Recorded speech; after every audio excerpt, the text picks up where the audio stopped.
Hello friends, welcome to my YouTube channel Quick Learning, and today I am going to tell about the Mauryan Empire and the great Mauryan ruler Chandragupta Maurya, जो कि Mauryan empire के संस्थापक माने जाते हैं। और ये मौर्यन एम्पायर चंद्रगुप्त ने चाणक्य की सहायता से ऑक्यूपाई किया था और स्टैब्लिश किया था। चंद्रगुप्त मौर्य एक साधारण व्यक्ति थे, और जब धनानंद से अपमानित होकर के चाणक्य तक्षशिला यूनिवर्सिटी की तरफ जा रहे थे, तो उन्हें कुछ बालक एक जंगल में खेलते हुए दिखे। उन बालकों में एक बालक चट्टान की शिला पे ऊपर बैठा हुआ राजा का रोल प्ले कर रहा था, और जो उसका रोल प्ले करने का जो भी सिस्टम था उसको चाणक्य छुप करके बड़ी ही ध्यान से देख रहे थे।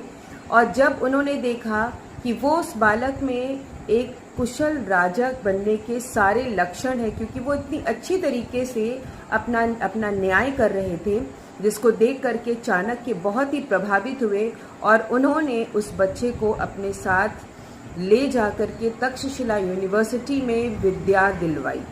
उस विद्या के चलते ही चाणक्य चंद्रगुप्त मौर्य को पॉलिटिकल, सोशल और यहाँ तक कि उन्होंने उसको घुड़सवारी, हथियार चलाना और वॉर के सारे टैक्टिक्स यानी कि सारे नियम और कानून समझाए। उसके बाद वो होनहार तो थे ही, चंद्रगुप्त मौर्य ने एक छोटी सी सेना तैयार करी, और चाणक्य ने चंद्रगुप्त की मदद से धनानंद, जो कि नंदा डायनेस्टी का लास्ट रूलर था, और जो कि बहुत ही क्रूएल और बहुत ही सेल्फिश रूलर था, उसको पराजित किया। हालांकि धनानंद आसानी से पराजित हो गए, क्योंकि उनकी सेना भी धनानंद के फेवर में नहीं थी, बिकॉज धनानंद एक ऐसा सेल्फिश रूलर था जिसको सिर्फ अपनी ही चीज़ों या अपने ही मतलब से प्यार था।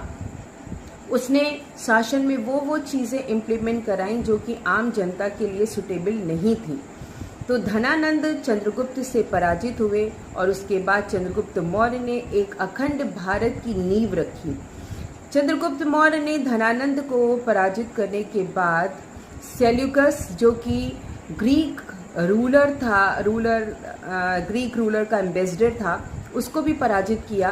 और सेल्यूकस ने उससे पराजित होकर के, उससे इम्प्रेस होकर के अपनी बेटी हेलेन की शादी उससे कर दी, और उसके साथ ही साथ बहुत भारी मात्रा में धन संपदा और राज्य उसको एज अ गिफ्ट पे किए।